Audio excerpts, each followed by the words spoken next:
ये लो आ गई बोर्ड में आने वाली क्वेश्चन। आप छोड़ना चाहते हो इसे, नहीं ना? तो आओ इसे सीखते हैं।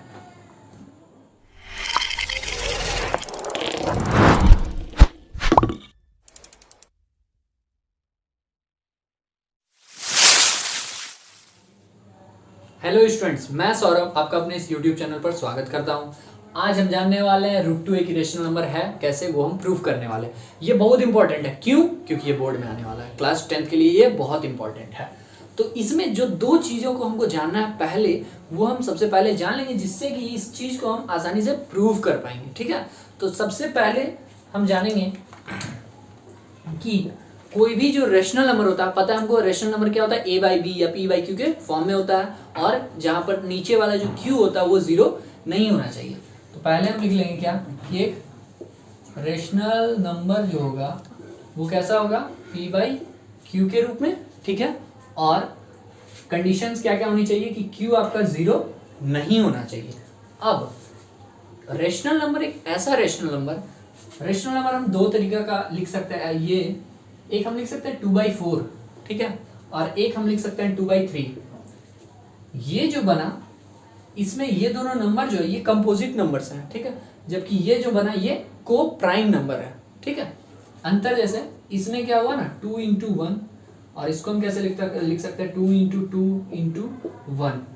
तो इन दोनों में जो कॉमन फैक्टर है, यहाँ 1, यहाँ भी 1, यहाँ 2, यहाँ भी 2, तो हमको दो कॉमन फैक्टर्स मिल गया न्यूमरेटर और डिनोमिनेटर में। जबकि यहाँ पे है ना 2 × 1 एंड 3 × 1, आपको कॉमन फैक्टर केवल एक ही मिला। ठीक है, 1 and 1 यहाँ भी, उसके अलावा और कोई कॉमन फैक्टर नहीं मिला। तो जब हम ऐसे वाले नंबर को भी कैंसल आउट करके लिखते हैं फाइनली, इसको हम क्या लिख सकते थे, 2/4 को अगर हम कैंसल आउट करते हैं तो क्या हो जाता है 1/2। तो ये एक क्या हो जाता, को प्राइम नंबर का ही फ्रैक्शन रहता या रेशनल नंबर रहता। क्लियर है? अब सेकेंड चीज हमको ये जानना है कि अगर कोई एक नंबर है a square is divisible by b, अगर a स्क्वायर b से डिविजिबल है, ठीक है, a स्क्वायर डिवाइड हो जा रही है किससे, b से डिवाइड हो जा रही है, इसका मतलब ये है ना कि a is also divisible by b। अगर ए स्क्वायर डिवाइड हो रहा बी से, इसका मतलब ये होगा कि ए भी डिवाइड हो जाएगा बी से। ए भी जो होगा वो डिवाइड हो जाएगा बी से। इसको हम इस तरह समझ सकते हैं कि अगर 4 का स्क्वायर डिवाइड हो रहा 4 से या फिर 2 से, तो 4 जो होगा वो भी डिवाइड होगा ना 2 से। ठीक है, ये चीज हमको पता चले कैसे। 4 का स्क्वायर क्या होता है 16/2, इसको हम कैंसिल करेंगे 8, तो ये भी तो कैंसिल होगा, कैंसिल होके 2 बन जाएगा। तो ये चीज हमको यहाँ जानने मिला कि अगर ए स्क्वायर डिविजिबल है बी से, तो ए भी, ये जो इसका पावर हटाने के बाद भी जो ये ए है ये भी डिवाइड हो जाएगा किससे, बी से। ठीक है, अब आओ हम क्वेश्चन को स्टार्ट करते हैं। पॉइंट पर बात करने वाले क्या कि √2 एक इरेशनल नंबर है। इसके लिए सबसे पहले हम किस तरह से प्रूव करेंगे, हम पहले √2 को मान ले रहे हैं रेशनल नंबर, लेट मान रहे हैं इसलिए लेट √2 इज रेशनल नंबर। ठीक है, ये क्या एक रेशनल नंबर हम इसको मान लिए। अब अगर क्योंकि ये रेशनल नंबर होगा तो ये किस फॉर्म में होगा, p/q के, ये हमको पता है। √2 इज इक्वल्स टू क्या होगा, p/q। अब p/q में q where q is not is equals to 0 and q and p जो भी होगा ना, q and p are coprime. ये दोनों क्या है, को प्राइम है। को प्राइम क्या है अभी हम तुरंत समझाएंगे, आप देख लो। तो ये p और q क्या हो जाएगा, को प्राइम हो जाएगा। अब अगर क्योंकि ये को प्राइम होगा तो हम इसको इधर भेजेंगे, √2q is equals to p, और हम दोनों तरफ स्क्वायर कर देंगे। दोनों तरफ स्क्वायर करने पर ये होगा, ये बन जाएगा आपका 2q², √2 का स्क्वायर 2 होता है, q², ठीक है, इज इक्वल्स टू p²। यहाँ तक सही है। अब ये जो आपका q² होगा वो हो जाएगा आपका p²/2 के इक्वल। अब समझो यहाँ आ जाओ, क्या था, a² is divisible by b। अगर a² b से डिवाइड हो रहा तो a भी b से डिवाइड होना चाहिए। इसी तरह ये कि अगर 2b² p² को डिवाइड कर रहा, मतलब 2 जो होगा p को भी डिवाइड कर रहा होगा, है ना।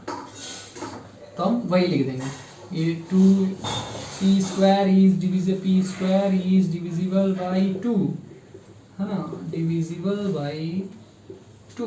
अगर p² डिवाइड हो रहा है 2 से तो p भी डिवाइड होगा 2 से, then p is also divisible by 2, तो p भी डिवाइड होगा 2 से। अब अगर p डिवाइड होगा 2 से तो वो p/2 हम उसको लिख सकते हैं ऐसे, है ना, कि p भी डिवाइड हो रहा है 2 से।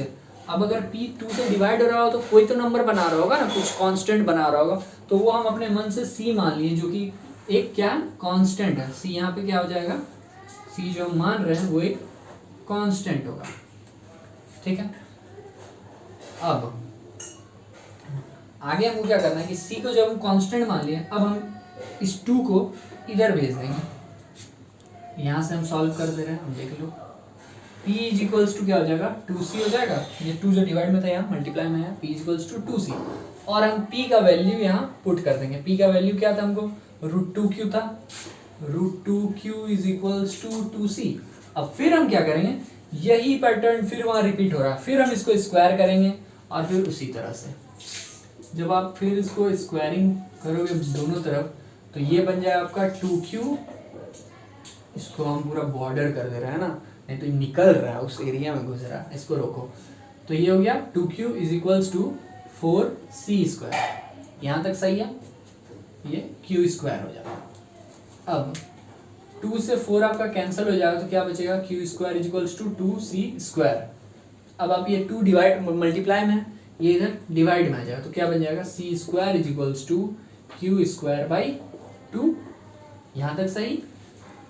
अब क्वेश्चन आपका बन गया, आपको पता नहीं चला पर क्वेश्चन आप यहाँ बन गया आपका। कैसे कि ये फिर इस फॉर्म में आ गया ना, कि q² अगर 2 से डिवाइड हो रहा है, इसका मतलब q भी 2 से डिवाइड हो रहा होगा ना, वही चीज, q² is divisible by 2, then q is also divisible by 2, तो q भी तो 2 से डिवाइड हो रहा होगा, q/2 है ना, q/2 वो भी कुछ उसका भी वैल्यू कुछ होगा।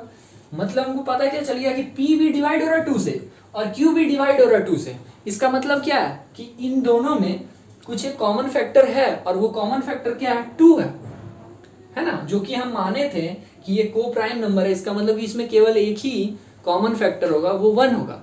पर यहाँ पर एक और कॉमन फैक्टर निकल गया, क्या, 2। यहाँ पे भी 2, ये भी 2 से डिवाइड हो रहा है और ये भी 2 से डिवाइड हो जा रहा है। इसका मतलब क्या है कि हमारा जो एजम्पशन था, हमने जो माना था वो गलत था। ठीक है, हमने क्या माना था कि √2 एक रेशनल नंबर है, ये हम जो मान के चल रहे थे ये गलत हो गया। तो इसका मतलब क्या कि √2 एक रेशनल नहीं बल्कि इर्रेशनल नंबर। ये देख लो, आपका पूरा क्वेश्चन बनके रेडी हो गया। ठीक है, आपको एग्जाम में जाना है और इस तरह से पूरे इसको लिख कर आ जाना, और इसके लिए पूरा प्रिपेयर रहना। यहाँ पर कभी 2 की जगह 3 रह सकता है, 5 रह सकता है, इस तरह का क्वेश्चन रह सकता है जो कि आप कर लोगे। ठीक है, अगर उसमें प्रॉब्लम रहता है तो आप कमेंट सेक्शन में जरूर बताओ। और अगर आपको ये वीडियो अच्छा लगा तो जरूर लाइक करो, शेयर करो अपने फ्रेंड्स के साथ, जो भी बोर्ड में है उन सबके लिए इंपॉर्टेंट है, तो उनके साथ शेयर करो। और मेरे साथ जुड़े रहने के लिए चैनल को सब्सक्राइब जरूर करो। धन्यवाद।